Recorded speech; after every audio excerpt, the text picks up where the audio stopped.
Bharatiya Janata party की जो strategy है ना वो इतनी खराब है। वो जिसको घर नहीं दे पाते ना, जिसको हटाना होता है तो क्या करते हैं ना, एक आजकल कार्ड चल रहा है इस देश में, हिंदू मुसलमान या बांग्लादेशी। क्या समझ आप?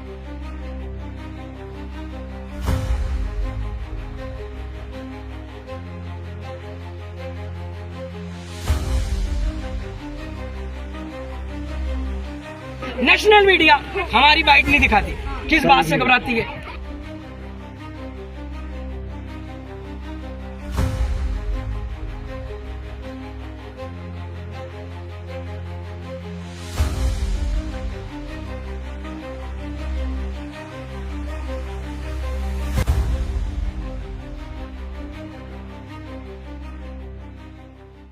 इनके जितने अधिकारी है, गुलशन काबरी, गणपत, जितने भी है, चिराग गुप्ता, इन सब के खिलाफ कार्रवाई करे और इनके भ्रष्टाचार की इंक्वायरी बैठा है। इनके खिलाफ कार्रवाई होगी, करना चाहिए हाईकोर्ट को। हमें इंक्रोचर दिख रहे, क्यों? वो गलत नहीं है। अभी मैं कह रहा हूँ डीडी के अधिकारियों के घर के निरीक्षण करा लो, आधे से ज्यादा उनके घर बड़े होंगे।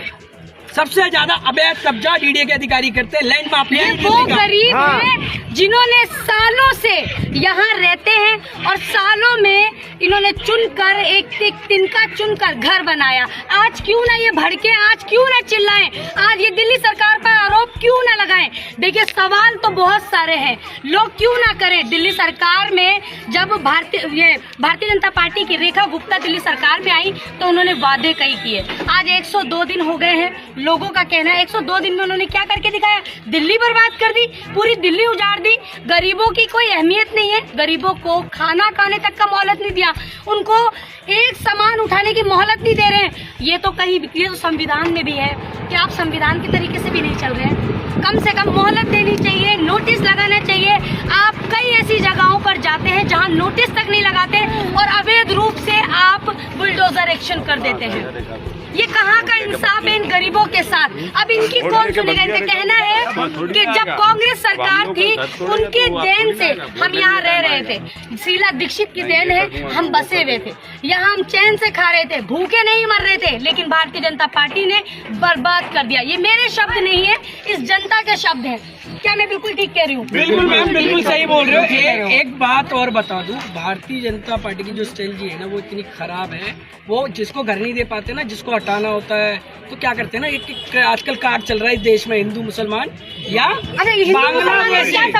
हाँ, वो एक कार्ड खेल देते अपने पॉलिटिकल टाइम पे कि भाई हमें वोट दो, हमें वोट दो। आज तक मैं बता रहा हूँ, रेखा गुप्ता जी आकर रियलिटी चेक करे, कितने हिंदू है, कौन है, कहाँ का है, कौन इंसान है जो इंडिया का है, कितनों ने वोट दिया, आके चेक कर ले, ये नहीं देख ले। मैं कह रहा हूँ घर नहीं देने की बारी आती बांग्लादेश। अभी मैं बता रहा हूँ, एक मिनट में, नेशनल मीडिया हमारी बाइट नहीं दिखाती, किस बात से घबराती है? सेकंड चीज, आप बाइट नहीं दिखा सकते, आप हमारे बारे में बता नहीं सकते। मैं प्लीज माफ कीजिए, क्योंकि मेरे माइंड में जो सवाल आ रहा है, एक आपने कहा ये जो कार्ड चल रहा है कि हिंदू मुस्लिम बांग्लादेशी, आप जब वोट लेते हैं, जब आप सरकार बनाने जाते हैं, तब नहीं आते चेक करते हैं, कहाँ जाते हैं? बांग्लादेशी उनसे तब याद नहीं आता, तब हिंदू मुसलमान नहीं देखता है या नहीं है। तो कहते हैं आधार कार्ड से भी जाके देख के आओ, पर्ची है ना, स्लिप से भी जाओ देख के आओ। क्यों मांगते हैं ये लोग हमसे वोट? स्लिप से भी वोट दे देते हैं। हाँ दे देते हैं, वहाँ पर साइन करवा देते हैं। अब हिंदू कैसे देख के आओ तुम वोट? हम है ना, पता नहीं चलता हिंदू मुसलमान को। नहीं तब ये नहीं देखते, वोट ले रहा है। मिलना चाहिए मगर वोट मिलना चाहिए। एक बार बस कुर्सी पे बिठा दो, उसके बाद बताएंगे कि तुम क्या हो। इस बार जो गलती हुई वो होगी नहीं, 5 साल बाद फिर गिराएंगे। 14 साल से राशन कार्ड नहीं बना, ये राशन कार्ड कहाँ से देंगे? पहले मेरे को बताओ, केंद्र ने राज्य को कोटा नहीं दिया, राज्य ने एप्लीकेशन लेके अपने पास पेंडिंग रख ली। 14 साल से राशन कार्ड नहीं बना तो ये राशन कार्ड कहाँ से दिखाएंगे भाई? जो है वही तो दिखाएंगे। 15 साल हो गए, हाँ 14-15 साल हो गए, राशन कार्ड की अप्लाई नहीं हुई है। बता दूं, राशन और इस घर का राशन कार्ड भी है। राशन कार्ड ना कोई आइडेंटिटी प्रूफ है, ना प्रूफ ऑफ रेजिडेंट है, तो उसको आधार बनाकर हमें बेघर कैसे कर सकते हो यार? देखिए बहुत ही बड़ा और बहुत सेंसिटिव मुद्दा है, कैसे लोगों को बेघर करना। सिर्फ डॉक्यूमेंट में उलझा रखा है हमें, कागजों के बहाने हमें उलझा रखा है, कागज सारे होते हैं। क्योंकि कई लोग होते हैं, 50% लोग हिम्मत हार के अपने गाँव चले जाते हैं। मगर हम नहीं हारेंगे मैडम, हम हम सुप्रीम कोर्ट तक वेट कर रहे हैं, हम हाई कोर्ट के न्यायालय का भी वेट कर रहे हैं। मिलेगा नहीं। कितना लड़ेंगी आप? जब तक जान है तब तक जान है। ये बस सरकार किसकी है केंद्र में मैडम? कोई नहीं, लड़ते लड़ते मरी जाएंगे ना, और क्या है। वैसे भी तो मरी रहे यहाँ पर मलबे में, कौन से जिंदा है हम लोग। क्या कहना चाहिए आप? क्या कहना चाहेंगे इस पर? लड़ेंगी आप भी? हाँ, क्यों नहीं लड़ेंगे। शुरू से हम यहीं पे बचपन हमारा निकला है तो हम लड़ेंगे। एक घर उजड़ने की तकलीफ शायद पुरुषों से ज्यादा महिलाओं में होती है, क्योंकि महिलाएं ना बड़े संजोग से एकदम एक एक चीज को सजाकर घर बनाती हैं। पुरुष मकान बना देते हैं और महिलाएं उसे घर बनाती हैं, लेकिन पलक झपकते उसे बर्बाद कर दिया जाता है। तो महिला हो या पुरुष हो, दोनों की बराबर मेहनत रहती है। मैम किस तरीके से वो लोग अपने घर को बसाते हैं। मैं धर्मेश शर्मा जी, जस्टिस धर्मेश शर्मा जी, आपकी रिटायरमेंट हो रही है। आपके एक आदेश ने, आपने डेमोलिशन के लिए नहीं कहा था, आपने ये भी नहीं बोला था कि आप इनको नोटिस दो, परंतु इस तरीके का व्यवहार हुआ।